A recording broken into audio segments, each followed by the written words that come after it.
ফেনীর ছাগলনাইয়া পৌরসভার মির্জারবাজার এলাকায় শত বছরের পুরনো গরুর হাটের সরকারি জায়গার উপর অবৈধভাবে পাকা রাস্তা নির্মাণের অভিযোগ উঠেছে স্থানীয় নুর আলম পাটোয়ারি নামের এক ব্যক্তির বিরুদ্ধে।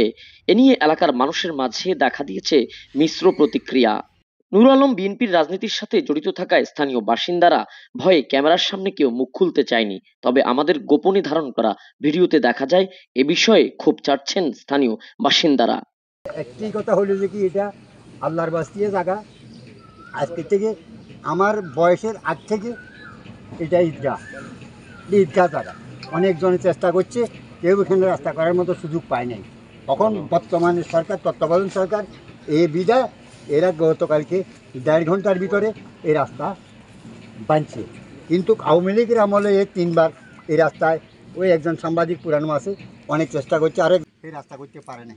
পৌরসভার বিরুদ্ধে এর বিরুদ্ধে এই তো কেদিন গ্রামের সাধারণ মানুষ জমিদার আমের দিন জিনিসটা অনুমতি দিলেন, কাজ দেখাতে দিলেন। আপনার বাবা ইঞ্জিনিয়ার তো এখানে চেক করার কথা, সরজমিনে তদন্ত করার কথা। ঠিক আছে।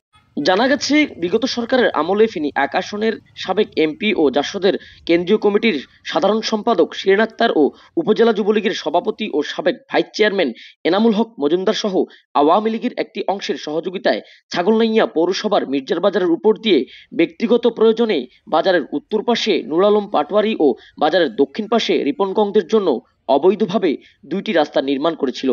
বাজারের জায়গা দখলের বিরুদ্ধে বাজার কমিটি ও এলাকাবাসীর প্রতিবাদের মুখে পৌরসভা কর্তৃপক্ষ রাস্তা নির্মাণের কাজ 2 দফায় গুটিয়ে দিয়েছিল। এ বিষয়ে ছাগলনাইয়া পৌরসভার প্রকৌশলী হুমায়ুন কবির মুঠোফোনে অনুসন্ধান 24কে জানান, উপজেলা নির্বাহী অফিসারকে মিথ্যা বলে এখানে সরকারি জায়গার উপর রাস্তা নির্মাণ করেছে নুর আলম।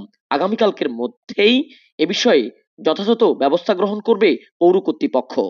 না ওটা ওই যে এটা একটু মিস্টেক হয়েছে। মিস্টেক মানে ইউনো সাহেবে ওই যে এরা আবেদন করছিল, বুঝছেন? জি, আবেদন করছে যে এটা আমিও জানতাম না। আবেদন করছে সব আবেদন ওই যে ইউনো স্যারে মার্ক করে দিচ্ছে ওইটা যে উত্তর বাজারের খাস জায়গা, মানে গরু বাজারের জায়গা, এটা ইউনোর মধ্যে আসলে নলেজ ছিল না। যে কেউ মানে ওনাকে ওই যে ওই অন্ধকারে রেখা মানে এটা ওইটা টিআর অনুমোদন দিচ্ছে আর কি, বুঝছেন? টিআর ওই যে টিআর মাধ্যমে। তো অনুমোদন হওয়ার পরে আমরা পরে এটা যখন ওই জানলাম যে ওখান দিয়েই হয়েছে, এর লেগছে তো হলো তার বাড়ির রাস্তা। কিন্তু তার বাড়ির রাস্তা তো আর খাস জায়গা দিয়ে যেতে পারে না, তাই না? জি জি জি। একজনের বাড়ির রাস্তা তো যাবে হলো তার জায়গা থাকতে হবে, ওখান দিয়ে যাবে তার বাড়ির রাস্তা। কিন্তু খাস জায়গা দিয়ে কিভাবে যাবে? ইউনো মহোদয়ের সাথে উনি ছুটিতে ছিল অবশ্য, আজকে আসলে আমার সাথে কথা হয়েছে। এটা আমরা সম্ভবত আপনার আজকে বা কালকের ভিতরে ওই ইটগুলো উঠাইয়া অন্য জায়গায় করবে। এটা ওটা বাদ, ওটা ইয়ে হয়ে গেছে। ছাগলনাইয়া পৌরসভার প্রকৌশলীর সাথে কথা বলার পর আমরা কথা বলি অভিযুক্ত নুরুল আলম পাটোয়ারির সাথে। তিনি মুঠোফোনে আমাদেরকে জানান, এটা পৌরসভা থেকে আপনার এটা বাজার দিছি, বুঝছেন? টিআর দিছে। তারপরে ওটা ছাগলনাইয়া সরকারি কদরে এসইএস একটা শিবু টেন্ডারটা পাইছে। ও কাজটা কমপ্লিট করছে। আমি এই কন্ট্রাক্টরের সাথে কথা বলতে পারেন। রাস্তা ছাড়া কি আপনাদের আর কোনো হাঁটা চলার রাস্তা নাই? না আমরা দেখিয়েছি আর কিছু, আর কোনো বিকল্প কিছু নেই। এটা একমাত্র রাস্তা। জি জি জি। রাস্তা তো দেখো নাম দিচ্ছে না, ওর নাম দিচ্ছে আর কি, মানে পাটোয়ারি সরকার দিচ্ছে আমার নাম। আচ্ছা আচ্ছা, মানে আপনার নামে বরাদ্দটা হয়েছে? জি জি, ওর যে কোনো রাস্তা থেকে নামে দিতে হয়। আচ্ছা আচ্ছা আচ্ছা, আপনি তো বুঝবেন নাম ছাড়া তো কোনো রাস্তা হয় না। এমনি জায়গাটা তো খাসের না? জায়গাটা খাস সরকারি। এর আগেও তো আপনারা মনে এখানে কি করতে গেছিলেন, তখন আওয়ামী লীগ সরকার আমলে জটিলতা পাচ্ছিল। ও টাকা চাইছিল, টাকা দিনও এই কারণে করছে, বুঝুন না? আওয়ামী লীগ ফ্যাসিস্টে কাম জায়গায় এগুলো করছে আর কি এরা। এখন তো পৌরসভাই করছে। এদিকে নাম প্রকাশে অনিচ্ছুক স্থানীয় বাসিন্দারা জানান, এটি মির্জারবাজার গরুর হাটের জায়গা। এর পাশেই রয়েছে কেন্দ্রীয় ঈদগাহ। এছাড়াও এলাকার ছেলেরা এখানে খেলাধুলা করে।